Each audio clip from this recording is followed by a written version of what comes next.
നമ്മൾ മൊബൈൽ ഫോണൊക്കെ വാങ്ങുവാനായിട്ട് ഉദ്ദേശിക്കുമ്പോൾ ഏകദേശം ഏതാണ് മികച്ചതെന്ന് നമ്മൾ കുറേ റിസർച്ചൊക്കെ ചെയ്യാറുണ്ട്. നമ്മുടെ ഫ്രണ്ട്സിൻ്റെ ഇടയിൽ ചോദിക്കാറുണ്ട്. നമ്മുടെ ഓൺലൈൻ വെബ്സൈറ്റുകൾ സന്ദർശിക്കാറുണ്ട്. അവിടുത്തെ പ്രൈസ് മൂവ്മെൻറ്റുകൾ ആമസോണും ഫ്ലിപ്കാർട്ടിലും ഒക്കെ നമ്മൾ നോക്കാറുണ്ട്. അവിടുത്തെ റിവ്യൂകൾ നോക്കാറുണ്ട്. പല ഫോൺ അല്ലെങ്കിൽ കമ്പയർ ചെയ്യാനുള്ള സൈറ്റുകളുണ്ട്.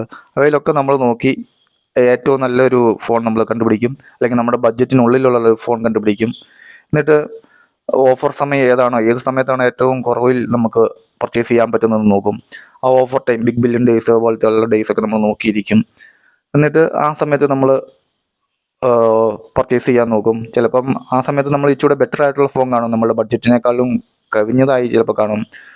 അപ്പം എന്നിരുന്നാൽ പോലും നമ്മളത് പല ഓഫറിൽ കൂടെ ക്രെഡിറ്റ് കാർഡ് ഉപയോഗിച്ച്, അല്ലെങ്കിൽ EMI പ്ലാൻ ഉപയോഗിച്ച്, അല്ലെങ്കിൽ മറ്റ് ഡിസ്കൗണ്ട് കൂപ്പണുകൾ ഉപയോഗിച്ചൊക്കെ നമ്മൾ പർച്ചേസ് ചെയ്യാൻ നോക്കും. ഇപ്പം ബഡ്ജറ്റിന് പുറത്താണെങ്കിൽ പോലും നമ്മൾ പലപ്പോഴും EMI ആയിട്ടാണ് നമ്മൾ പർച്ചേസ് ചെയ്യാറുള്ളത്. സോ ഇങ്ങനെയൊക്കെ പ്ലാനിങ് നടത്തി നമ്മൾ ഫോൺ അല്ലെങ്കിൽ മറ്റ് ഗാഡ്ജറ്റ്സുകളൊക്കെ എടുക്കുന്നു. ഇപ്പോൾ ഓൺലൈനൊക്കെ വന്നേ പിന്നെ EMI പ്രിഫറൻസ് കൂടുതലാണെന്ന് നമുക്ക് കാണാം. കൂടുതൽ ആൾക്കാരും EMI ഇട്ട് മറ്റ് പല സാധനങ്ങളും പർച്ചേസ് ചെയ്യുന്നുണ്ട്. കൂടുതലും 12 മാസം അല്ലെങ്കിൽ 24 മാസം EMI ഒക്കെ വാങ്ങുന്നുണ്ട്. നമുക്കൊരു ഐഫോണിൻ്റെ ഒരു വില നോക്കാം. ഫ്ലിപ്കാർട്ടിൽ ഇപ്പം 70,999 രൂപയാണ്. ഓഫർ കഴിഞ്ഞ് കുറച്ച് റേറ്റൊക്കെ കുറഞ്ഞും കൂടുതലൊക്കെ കിട്ടും. 71,000 രൂപയാണ് നോർമലായിട്ടുള്ള ഐഫോണിൻ്റെ വില. എന്നാൽ നമ്മളതൊരു EMIയിലോട്ട് നോക്കുകയാണെങ്കിൽ ഒരു 12 മാസത്തെ EMI ആണെങ്കിൽ 6,442 രൂപ വെച്ച് 77,302 രൂപയാണ് ആകുന്നത്. ഇനി ഒരു 24 മാസത്തെ EMI ആണെങ്കിൽ നമുക്ക് 3,477 രൂപ നമുക്ക് അടച്ചാൽ മതി 24 മാസം. അപ്പം നമ്മൾ അടവ് കഴിയുമ്പോൾ 83,432 രൂപ നമ്മൾ അടയ്ക്കേണ്ടി വരുന്നുണ്ട്. അതായത് EMIക്ക് 16% ക്രെഡിറ്റ് കാർഡുകൾ ചാർജ് ചെയ്യുന്നത്. അപ്പോൾ 12 മാസത്തെ EMI ആണെങ്കിൽ നമ്മളൊരു 6,500 രൂപയോളം നമ്മൾ എക്സ്ട്രാ അടയ്ക്കുന്നു.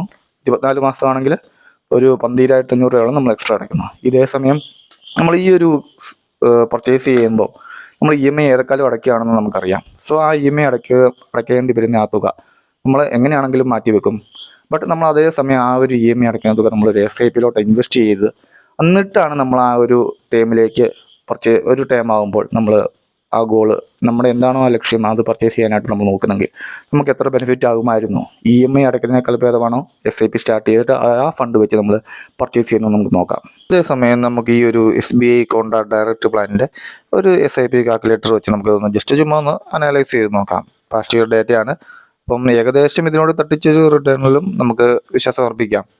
സോ നമ്മളിപ്പോൾ പറഞ്ഞു ഐഫോണിന് നമ്മൾ 12 മാസത്തേക്ക് 6,442, അതായത് 6,500 രൂപ വെച്ചും 24 മാസമാണെങ്കിൽ 3,500 രൂപ വെച്ചുമാണ് നമ്മൾ EMI ആയിട്ട് അടയ്ക്കേണ്ടത്. ഞാനിപ്പോൾ ഇവിടെ ഒരു 3,500 രൂപ റേഞ്ചിലോട്ട് കൊണ്ടുവരികയാണ്.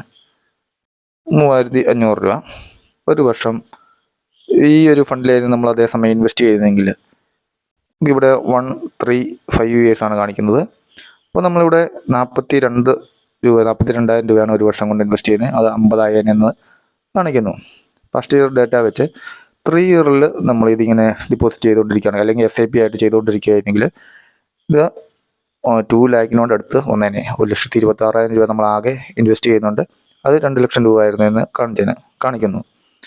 ഓക്കെ, ഈ ഒരു സ്ട്രക്ചർ വെച്ചുകൊണ്ട് നമുക്കത് പറയാൻ പറ്റുമല്ലെങ്കിലും നമുക്ക് വേറൊരു SIP കാൽക്കുലേറ്ററിലോട്ട് പോകാം. സാധാ ഒരു നോർമൽ റിട്ടേൺ കിട്ടുന്ന ഒരു റേറ്റിലോട്ട് നമുക്ക് നോക്കാം. നോർമലായിട്ടൊരു 10 തൊട്ട് 16% വരെയൊക്കെ നോർമലായിട്ട് SIPയിൽ നമുക്കൊരു റിട്ടേൺ ജനറേറ്റ് ചെയ്ത് കിട്ടുന്നുണ്ട്. ഇവിടെ ഒരു SIP കാൽക്കുലേറ്റർ എടുക്കുകയാണ്. ഓക്കെ, നമ്മളിവിടെ ആദ്യം പറഞ്ഞ പോലെ തന്നെ 3,500 രൂപ വെച്ച് നമ്മൾ ഇൻവെസ്റ്റ് ചെയ്യുന്നൊരു രീതി നോക്കുകയാണ്. നമ്മൾ SIP പീരീഡ് നമ്മൾ കൊടുക്കുന്ന ഇയറിലാണ്. സോ ഇയറാണ് നമ്മുടെ രണ്ടാമത്തെ EMI വെച്ച് പോകുന്നത്. 16% നമ്മൾ EMI അടയ്ക്കുന്നത്. എന്നാൽ പോലും നമ്മളിവിടെ 12% വെച്ചാണ് നമ്മൾ നോക്കുന്നത്. 2 വർഷം കൊണ്ട് നമ്മൾ ഈ ഒരു 12% റിട്ടേൺ കിട്ടുന്ന ഒരു നോർമൽ SIPയിൽ 3,500 രൂപ വെച്ചാൽ EMIക്ക് പകരം അടച്ചു പോവുകയാണെങ്കിൽ നമുക്കിവിടെ കിട്ടുന്ന റിട്ടേൺ 95,000 രൂപയാണ്. അതേസമയം EMI വെച്ച് നമ്മൾ 2 വർഷം അടയ്ക്കുകയാണെങ്കിൽ പോലും 83,000 രൂപയാണ് നമ്മൾ അടയ്ക്കേണ്ടി വരുന്നത്. നോർമൽ ഐഫോണിൻ്റെ വില 71,000 നമ്മൾ അടയ്ക്കുമ്പോൾ 83,500 ആകുന്നു. അതായത് 12,500 രൂപ നമ്മൾ എക്സ്ട്രാ അടയ്ക്കുന്നു. അതേസമയം നമുക്കിവിടെ SIP ചെയ്തിരുന്നെങ്കിൽ നമുക്കത് 95,000 കിട്ടിയേനെ. 70 രൂപയ്ക്ക് 71 രൂപയ്ക്ക് നമുക്ക് ഐഫോൺ പർച്ചേസ് ചെയ്യായിരുന്നു. അതേപോലെ തന്നെ ബാക്കിയുള്ള 4000 രൂപ നമ്മുടെ കയ്യിൽ സേവിങ്സ് ആയിട്ടും കണ്ടേനെ. അതാണ് ഈ ഒരു SIPയുടെ പവർ. അപ്പം നമ്മൾ നോർമലായിട്ട് ഒരു ഫോൺ ബൈ ചെയ്യുമ്പോൾ നമ്മളൊരു 3 വർഷം അല്ലെങ്കിൽ 4 വർഷമൊക്കെ നമ്മൾ യൂസ് ചെയ്യാറുണ്ട്. അപ്പം ഒരു 2 വർഷമെങ്കിലും നമ്മൾ EMI പോകാറുണ്ട്. ആ EMI പോകുന്ന ഫണ്ട് നമ്മൾ നേരത്തെ തന്നെ മുൻകൂട്ടി കണ്ട് ഒരു SIPയിൽ ഇൻവെസ്റ്റ് ചെയ്ത് നോർമലായിട്ടുള്ള ഒരു റിട്ടേൺ ആണ് 12% ഒക്കെ പറയുന്നത്. ആ ഒരു റിട്ടേണിൽ നമുക്ക് ഇൻവെസ്റ്റ് ചെയ്യുന്നത്. ഇനി 12% കിട്ടിയില്ലെങ്കിൽ പോലും നമുക്കൊരു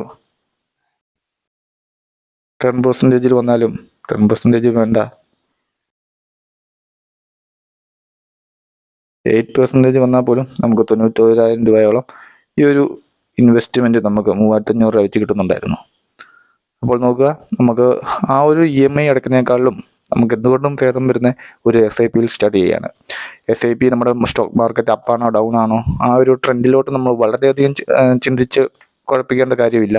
നമുക്ക് ഏത് സമയത്തും തുടങ്ങാൻ പറ്റിയ മ്യൂച്വൽ ഫണ്ടുകൾ, അത് ഒന്നെങ്കിൽ സെക്ടർ ബേസ്ഡ് ആകാം, അല്ലെങ്കിൽ ഒരു മിഡ് ക്യാപ്പും ലാർജ് ക്യാപ്പും കൂടെ കമ്പൈൻ ചെയ്തതാവാം.